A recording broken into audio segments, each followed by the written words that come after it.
Começa agora Pessoas de Valor aqui na Santa Cecília TV e a gente vivendo aí um momento de pandemia, né, de reabertura ou não de comércio, briga de político A com político B, e aí a gente vai vivendo, né, confinado dentro de casa, alguns setores abrindo, outros não, e a gente tentando imaginar como vai ser o mês de julho, né?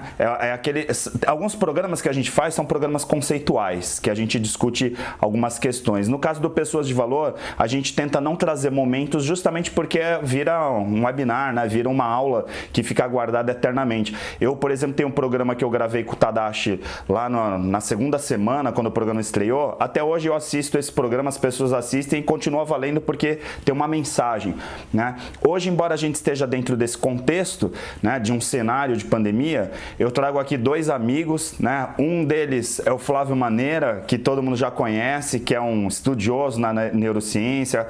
Ele é fundador do Brain Talks, que é um dos principais eventos de neurociência do país, né? E hoje traz um amigo, que agora é amigo comum, é o Hélio Gianotti. Hélio, obrigado pela tua presença aqui no programa, no Pessoas de Valor. Flávio, mais uma vez. Legal, obrigado você, mais uma vez estar aqui, enorme prazer. E o Hélio, que eu admiro, um amigo pessoal, um cara incrível, vai ser demais esse programa, sem sombra de dúvida. A gente brinca que eu e o Flávio, a gente só troca a camisa, porque a impressão que dá é que a gente está fazendo maratona, sabe? Tipo Netflix.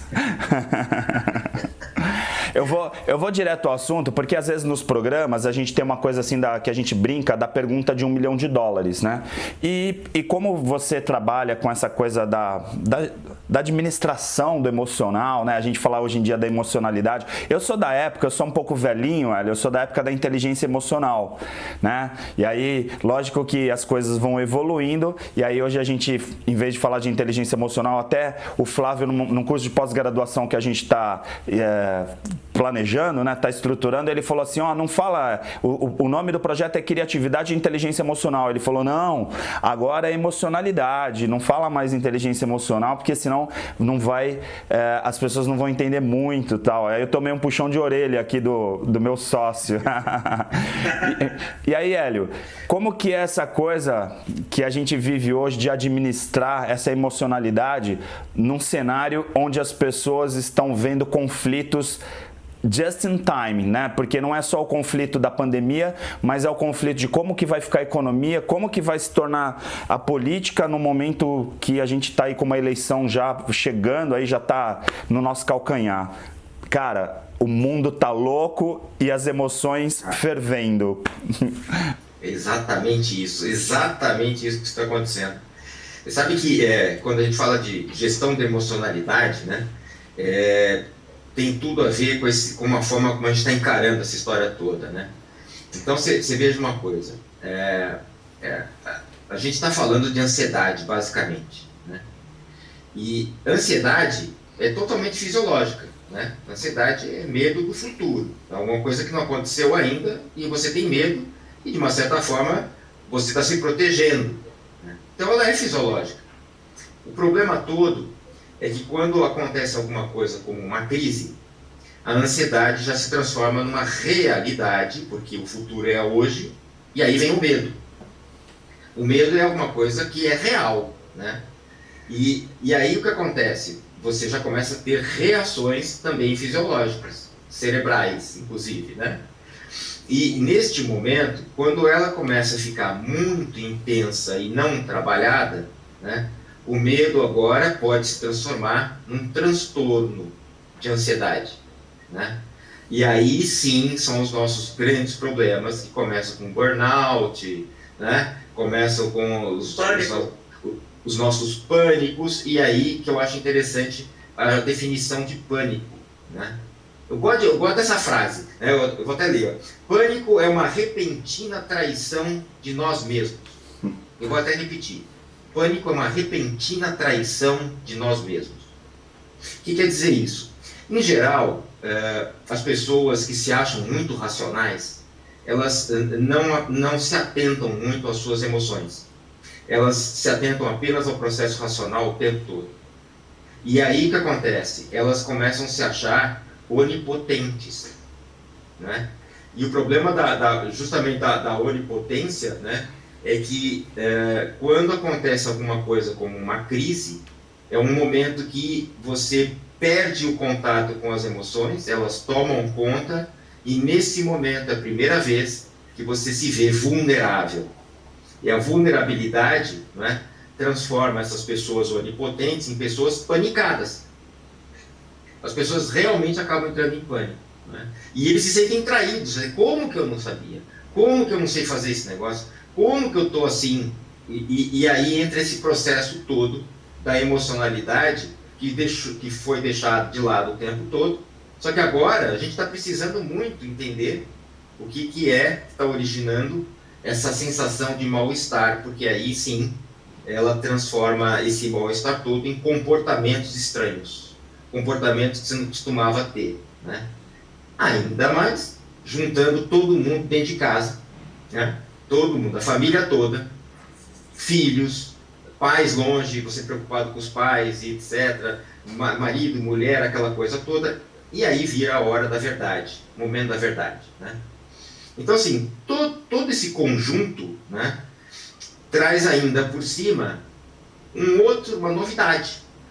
Qual é a novidade? Quando é que vai acabar essa meleca? Quando é que vai acabar essa meleca? E aí? E até quando? Até quando a empresa vai me dar o emprego, meu salário? Já começam a reduzir salários. Putz, e agora? Qual é o próximo passo? Até quando eu posso ficar aqui? Então você começa a entrar num processo de pânico mesmo, de tensão, sem saber futuro. Então, todo o processo misturado. Então, aí, mais do que nunca, entra a nossa real necessidade de gerenciar as nossas emoções. Por isso que é gerenciamento da emocionalidade, né? Porque emoção é igual química, né? Você sabe que eu fui engenheiro químico. Você é engenheiro... Foi não, né? Você é engenheiro químico, né? Então, eu já tenho dúvidas, né? Mas aí é tão doido que emoção é como um elemento químico, tem valência, né? Então tem emoções de valência positiva, emoções de valência negativa, né? E é interessante como elas coexistem, e se você sabe gerenciar esse negócio, você pode alimentar melhor o lado racional do teu cérebro, né, que está no pré-frontal, né? Você consegue alimentar um pouco melhor, e ele, de uma certa forma, modula o lado emocional. É uma troca, né? Então, assim, quando eu não avalio o processo emocional, eu já estou em desbalanço, eu já estou em desequilíbrio, né? E agora, é por isso que a gente tem essas reações horrorosas, né? Gente, olha só, vou fazer um intervalo bem rapidinho aqui no Pessoas de Valor e a gente volta em um minutinho, tá bom?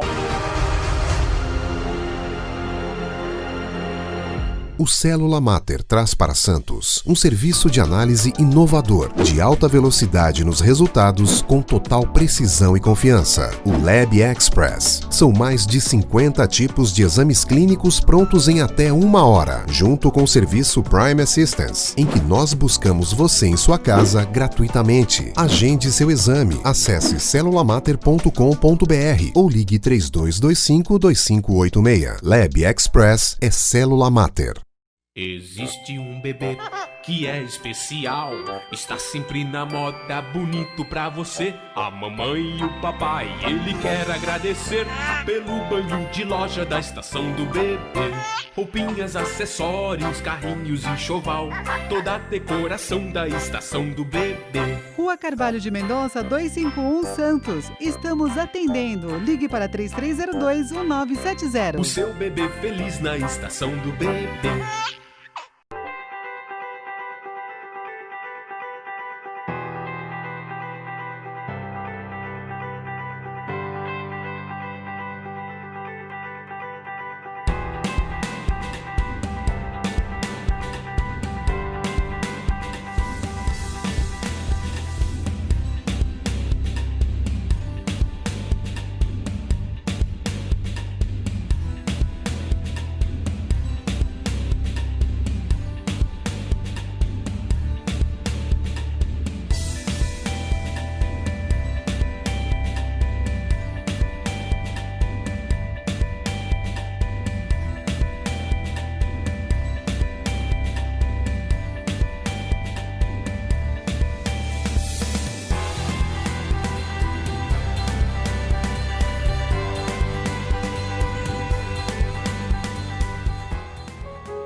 Agora eu queria trazer um pouquinho o Flávio para essa questão, assim, porque como você colocou, né, pré-frontal, acho que entra um pouquinho na questão da consciência mesmo. Eu gosto muito, eu dou uma aula inclusive de inteligência emocional, eu falo muito de consciência emocional, sabe? Que tem a ver com essa gestão da emocionalidade, de a gente também ter autoconsciência, de a gente se compreender melhor. E muitos dos presets, muitas das coisinhas que acontecem com a gente no nosso dia a dia tem a ver com as relações com as pessoas. Aí eu queria trazer para você, Flávio, como que fica, né? Qual é o comprometimento que tem quando, de certa forma, como o Hélio falou, a gente acaba não tendo contato pessoal, a força do abraço, alguns aspectos que tem a ver com a nossa humanidade e que trabalha essa emocionalidade e que, de certa forma, ficam comprometidos. Eu gosto muito quando você fala, inclusive a gente no Brain Talks, a gente acabou falando um pouco sobre essa questão do sistema dopamínico, né? Como que fica, por exemplo, essa coisa da recompensa, essa coisa, sabe, do prazer que tem das relações humanas no momento que, de certa forma, há um distanciamento. Imagina eu agora aqui, tô vendo vocês e a gente está a quilômetros de distância, né? Como que fica essa questão, Flavinho? Legal. Pergunta interessantíssima, parabéns aí pela pergunta, e o Hélio falou muito bem também. A emocionalidade, ela é tudo, né? O que nos define é a nossa emocionalidade, que é diferente de sentimento. Então é importante também depois falar um pouquinho a diferença entre emoção e sentimento. Foi depositado muito tempo questões de ordem muito mais negativa a palavra emoção do que positiva. Então ficou uma significância de que não tem, a emoção foi depositada muito mais no aspecto positivo, negativo do que positivo. Então isso já começa um entendimento errado, porque não é. O que a gente tem de melhor e de pior é a nossa emocionalidade. O que você falou, e tudo que a gente faz, toda a nossa tomada de decisão, tudo, e o Hélio falou muito bem da questão de valência química, com relação, e elétrica também, com relação à emocionalidade, mas tudo depende de uma coisa chamada córtex somatosensorial, que é onde a gente recebe as informações. Então a gente está recebendo informação, processando e reagindo. O que você falou, Ari, é muito importante porque, pensa comigo, a gente é altamente influenciável. As emoções, a gente tem uma série, o bulbo olfatório, que ele é muito primata, né? O olfato ele é muito primata do ponto de vista emocional. Estudos indicam que ele é primeiro até do que a visão. E do que é o primeiro sentimento emocional nosso, de processamento, processamento é o bulbo olfatório, o olfato.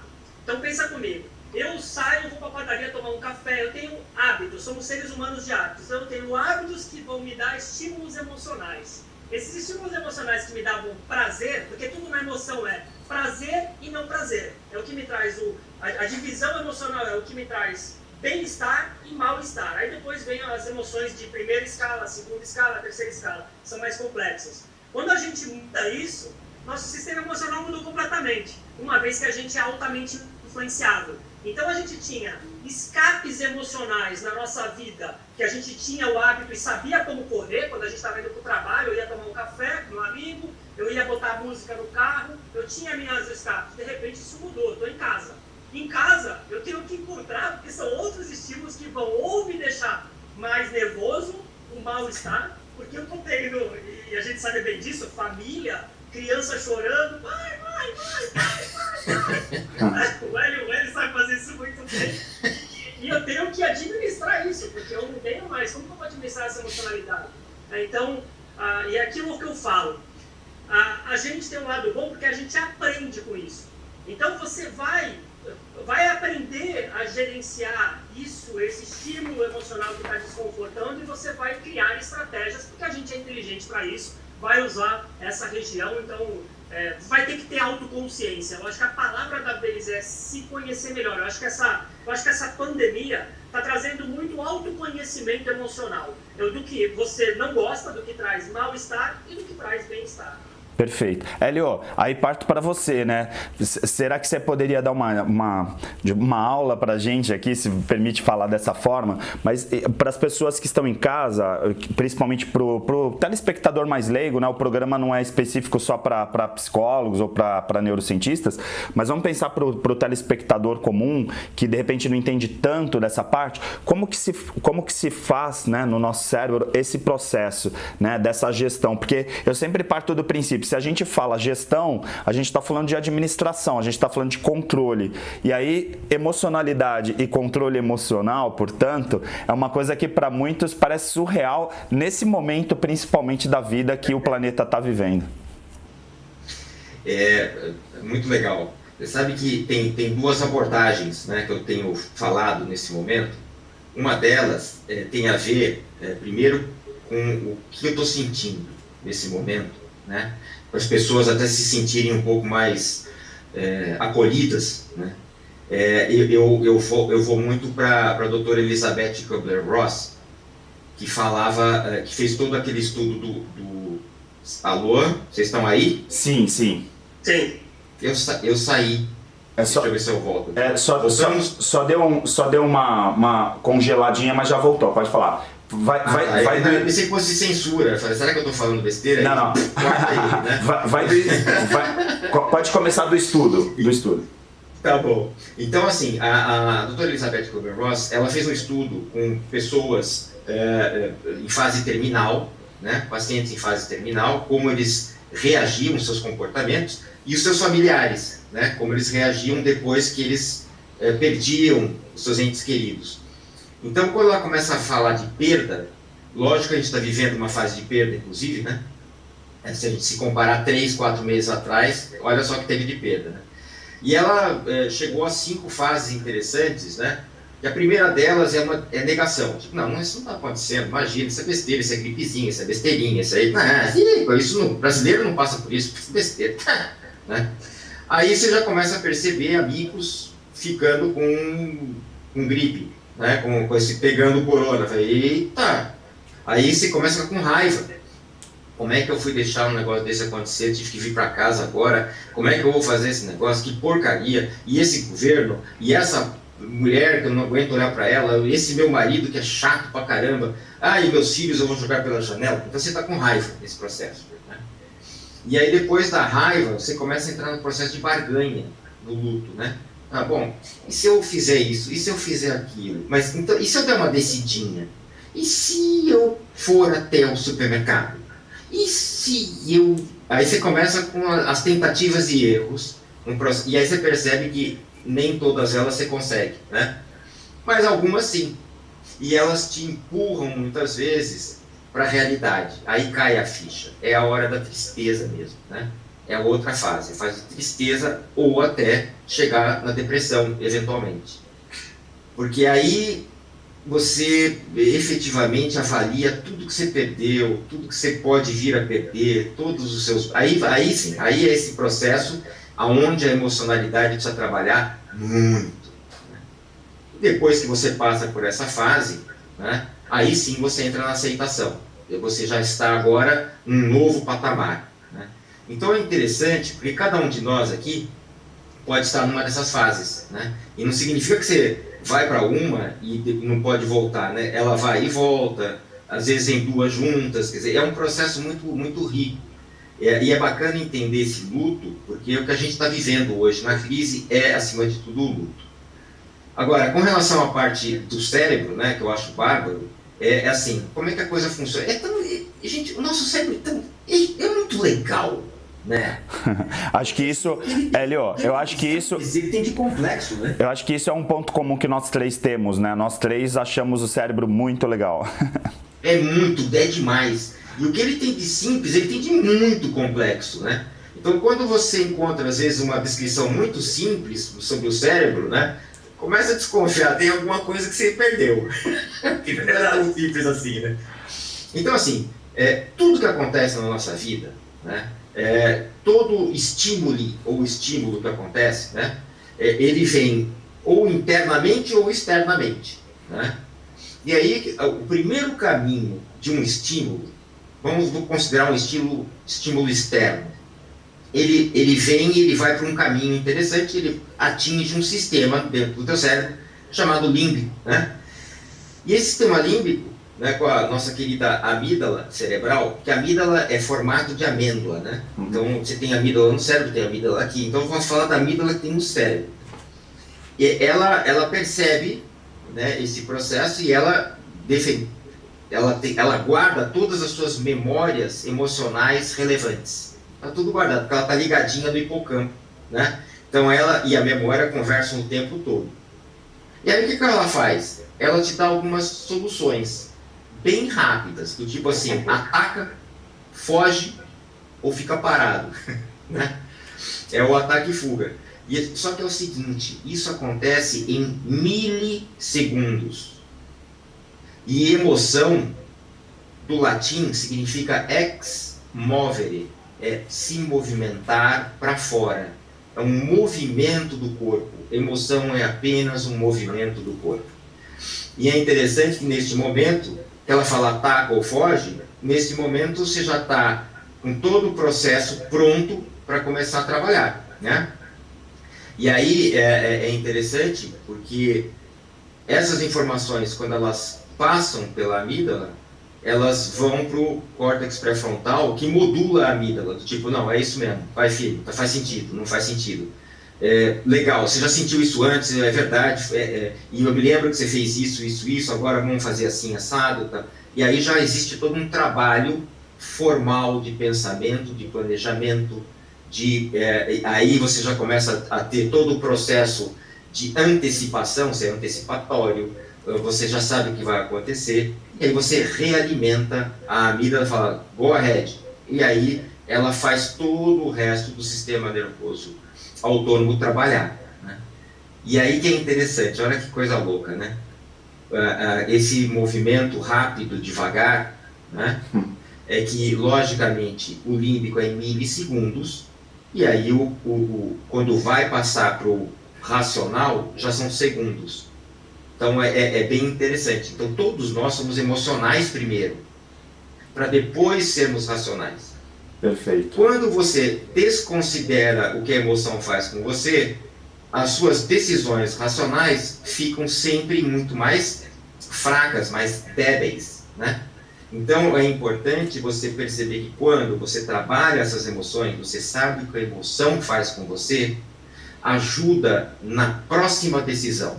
Ajuda quando isso acontecer de novo, eu já sei o que é isso, eu já sei como eu me senti, já sei quais são os meus indicadores e vou trabalhar. Aí entra a experiência, no caso, Hélio.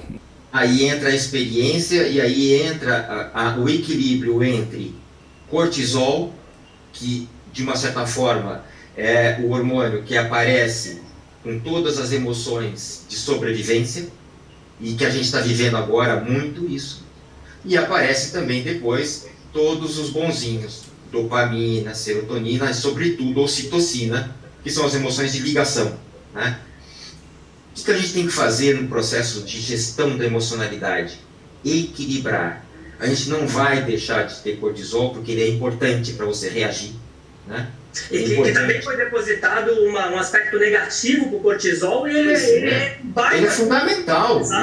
Ele é funcional para você sobreviver, né? Ele é sobrevivência. Em geral, inclusive, Hélio, eu ouço muito pessoas falando, e eu mesmo já ouvi, não de que me contaram, né? Mas pessoas falando do cortisol como veneno mesmo, né? Olha, você tem adrenalina, e aí a adrenalina crônica começa a produzir cortisol, tal, e aí daqui a pouco você fica doente por causa do cortisol, né? Não, e não é isso, né? Quer dizer, o cortisol funcional, ele é vital. Perfeito. Né? E além de outras funções que ele desempenha, né?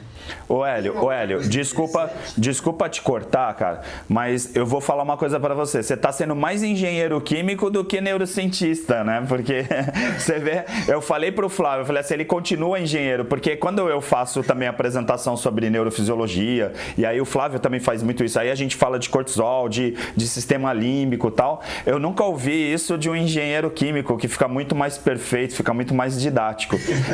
Eu queria trazer queria trazer o Flávio, porque eu queria então colocar um temperinho nisso, porque como você já deu a deixa de, olha, as emoções, elas acabam de certa forma ajudando, né, e são mais rápidas do que efetivamente o pensamento, vamos colocar assim.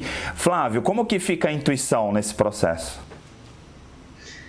Então, a gente tem o sistema, como o Hélio falou muito bem quimicamente, um pouco explicou esse processo de forma bem bacana.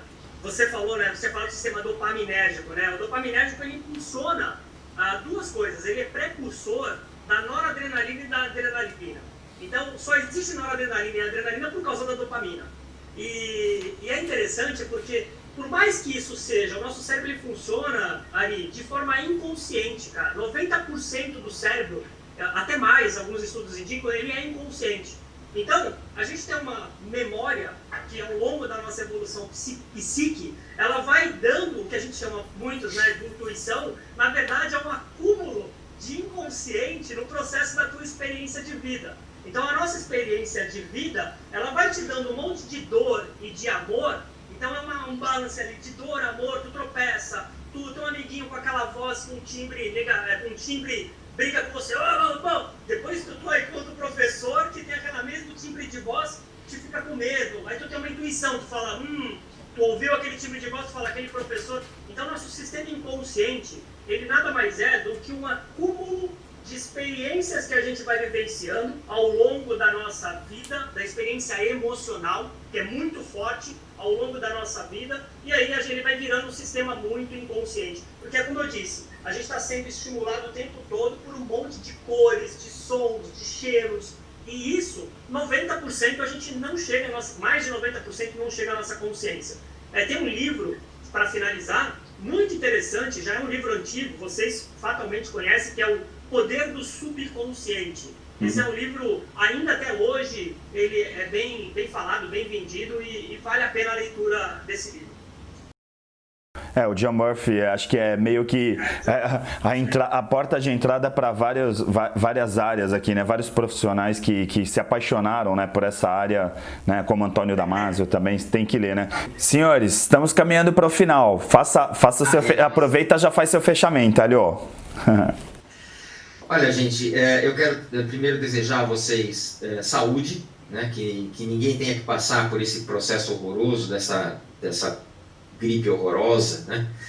Permita-se, né? Não significa que você não vai sair mais disso, né?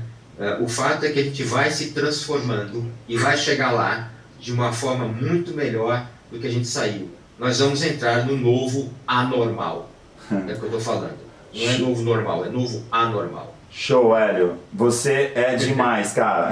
Muito bom. Obrigado, meu guru. meu engenheiro químico neurocientista, Flávio. Não sou neurocientista, eu gosto de neurociência.